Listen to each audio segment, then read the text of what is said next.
देखिए, एक और बड़ी खबर है उत्तर प्रदेश से ही। दिल्ली में पीएम मोदी से मिले हैं भूपेंद्र चौधरी और करीब 1 घंटे तक प्रधानमंत्री के साथ ये उनकी मुलाकात हुई है। बैठक में कई मुद्दों पर बातचीत हुई।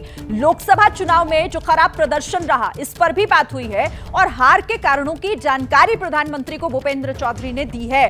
तो देखिए, जिस तरीके से लगातार मीटिंग्स हो रही है, बैठक हो रही है और उसके बाद अब ये सारी बातें दिल्ली तक पहुंचाई जा रही है।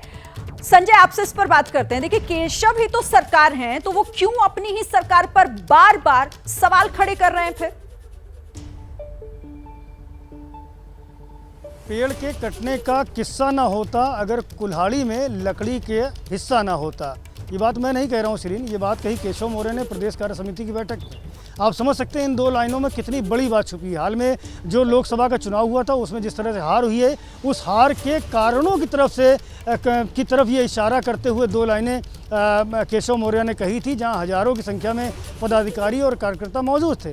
तो केशव मौर्य के मन की जो पीड़ा है, जो लोकसभा चुनाव की हार की बात कही जा रही है, जो उसकी समीक्षा हो रही है, उसको लेकर के जो केशव मौर्य ने कहा है वो उस पर अडिग है। लेकिन संजय फिर सवाल तो ये भी उठता है ना कि क्या फिर हार की जिम्मेदारी सिर्फ एक ही इंसान पर, किसी एक ही पद पर थोप दी जाए? केशव प्रसाद मौर्य की कोई जिम्मेदारी नहीं बनती है क्या? बिल्कुल बनती है। केशव मौर्य उत्तर प्रदेश के डिप्टी सीएम है। हार की जिम्मेदारी पूरी सरकार की बनती है, क्योंकि सरकार के सारे मंत्री चुनाव प्रचार में गए थे। केवल योगी आदित्यनाथ नहीं गए थे, बल्कि सारे के सारे जो मंत्री हैं वो अपने अपने क्षेत्रों में जहां जहां पार्टी ने उनको कार्यक्रम अलॉट किए थे, वो सभी गए थे।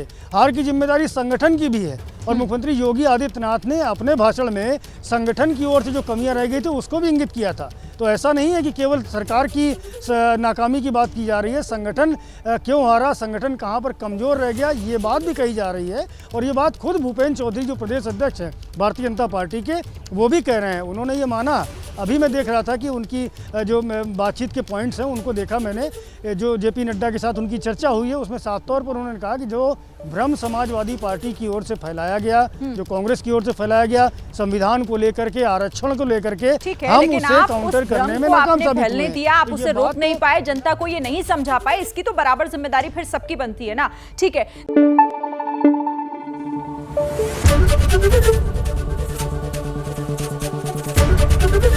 एबीपी न्यूज आपको रखे आगे।